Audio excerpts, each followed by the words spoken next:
निरोगी जीवन कसं जगता येईल त्यासाठी अत्यंत महत्त्वाचे टिप्स बघूयात. हिवताप असल्यास तुळशी व काळी मिरीचा काढा करून प्या, फायदा होतो. मूत्रपिंड कमजोर झाल्यास गोखरू चूर्ण खा. स्त्रियांचे स्तन दुखत असतील तर गरम पाण्याने शेक करा, आराम होतो. कावीळ झाल्यास उसाचा रस किंवा लिंबाचा रस प्या. महिलांना अशक्तपणा जाणवत असेल तर शतावरी कल्प घ्या, अशक्तपणा दूर होतो. मूळ व्याधीमध्ये रक्तस्राव होत असेल तर अननस खा, फायदा होतो. सायनसमध्ये वाफ घ्या, नाक मोकळे होते. त्वचेच्या खरुजावर गंधक व नारळाच्या तेलाचा लेप लावा. वजन वाढवण्यासाठी दूध, तूप व खजूर खा. हृदय मजबूत ठेवण्यासाठी दररोज आवळा चूर्ण खा. पाठ दुखत असेल तर आल्याच्या तेलाने मालिश करा, फायदा होतो. श्वास घ्यायला त्रास होत असेल तर पुदिन्याची वाफ घ्या.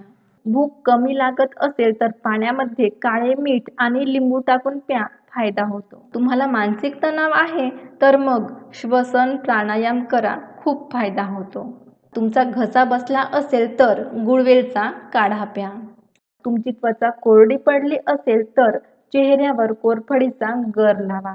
चेहऱ्यावर मुरूम आले असतील तर हळद व चंदनचा लेप लावा. लवकर थकवा येत असेल तर खजूर व दूध घ्या. कंबर व पाठदुखीमध्ये गरम पाण्याने आंघोळ करा, दुखणं आराम होतं. नेहमी जुलाब होत असेल तर डाळिंबाचा रस प्या. डोकं गरगरल्यासारखं वाटत असेल तर लिंबू पाणी प्या.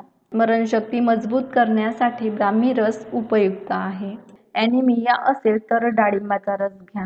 त्वचेच्या खरुजावर सरसो तेल लावा. वारंवार उलटी होत असेल तर आलं पाणी प्या. शरीरातील उष्णता वाढल्यास नारळाचं पाणी उपयुक्त आहे. थायरॉइडमध्ये भोपळा खाणे उपयोगी आहे. टॉन्सिल्स असतील तर मिठाच्या पाण्याने गुळण्या करा.